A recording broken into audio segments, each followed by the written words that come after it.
Charles, thanks for joining us. There's been a flurry of meetings on the global stage. Last Friday, President Trump met President Putin in Alaska, the first time Putin has met with a Western leader since the invasion of Ukraine. And since then, European leaders then met with President Trump in the White House along with President Zelensky. No ceasefire has been agreed, but are we at a turning point in the war? Oh, Young, thanks very much for inviting me to join you. You're absolutely right. We've had the most incredible cascade of international diplomacy over the last few days. I think it's difficult to call the result of these meetings a turning point in the war, with a couple of important provisos, and that is Russia and Ukraine still remain very, very far apart on the terms of any sort of end to the war. What's happened over the past few days seems to be an agreement to continue to talk.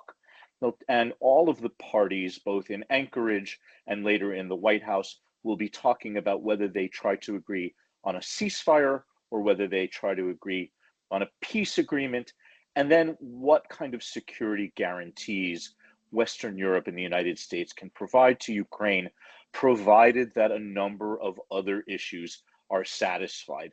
I don't think we have a turning point, but perhaps something more like an inflection and an understanding that there is further to run, but the parties are all talking. So as you say, Charles, the White House meetings have been about clarifying a security guarantee for Ukraine. It's also been about planning a summit between Zelensky and Putin.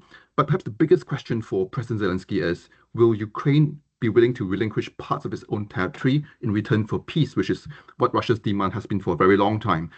Is there any scenario at all that makes that politically possible for President Zelensky? Well, I think the short answer to that question, Ho Young, particularly as things stand today, is no.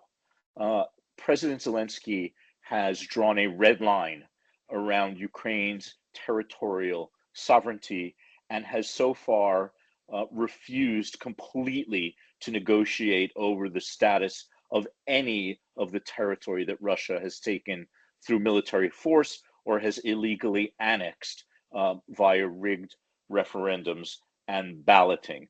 Moreover, President Zelensky has very strong public support among Ukrainians for his position on this issue.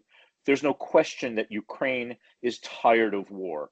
And there's no question that it is difficult for them to continue to prosecute this war in terms of manpower and in terms of equipment and in terms of the cost to its economy.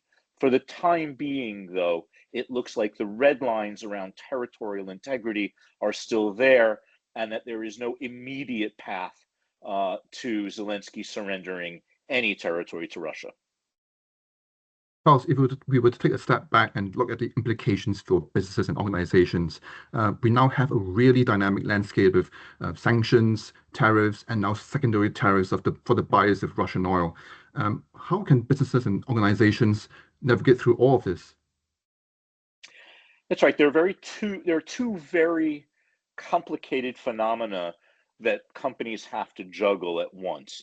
The first is what's happening between Europe and Russia and the United States, and the conflict on the ground in Ukraine. And what we're learning as these talks progress is that the question of the return of business to Russia and the role of business in the rebuilding of Ukraine lie very, very closely beneath the surface of these conversations.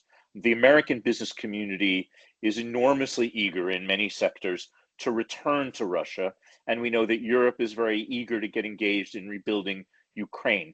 There is a significant stake and a significant potential outcome in these negotiations for the global business community. More importantly, though, whatever happens between Russia and Ukraine, Europe and America, all of those events are taking place against a greater global backdrop of disruption and a rewriting of the way the world does business. This is particularly as a result of the White House's rewriting of the rules of global trade and the uncertainty that tariffs have created around the world. A lot of that uncertainty has yet to be resolved, particularly in the case of India and China, two of the largest purchasers of Russian oil. That instability and that lack of clarity in trading relationships with some of the world's biggest military and economic powers will continue for the near term. And finally, Charles, what questions or what notes should AMIC members be taking back to their organizations, to their boards, after the global power play of the past few days? Yeah, some of these things some ARMIC members will have heard me say before, but I think there are a couple of things that companies really need to prioritize. And the first is to make sure that everybody in every organization has a shared vocabulary of risk and a shared understanding of risk so that conversations about doing business in a period of great geopolitical instability can be productive and with everyone really on the same page and understanding each other, whether you're talking about what's happening in Ukraine or whether you're talking about the rewriting of tariffs. Understanding this period of global disruption and instability means that everybody really needs to be on the same page and understanding. The other thing is that I think that companies have to move away from one of the things that we used to do a lot of in the past, and that was forecasting and talking about scenarios that are more likely or less likely.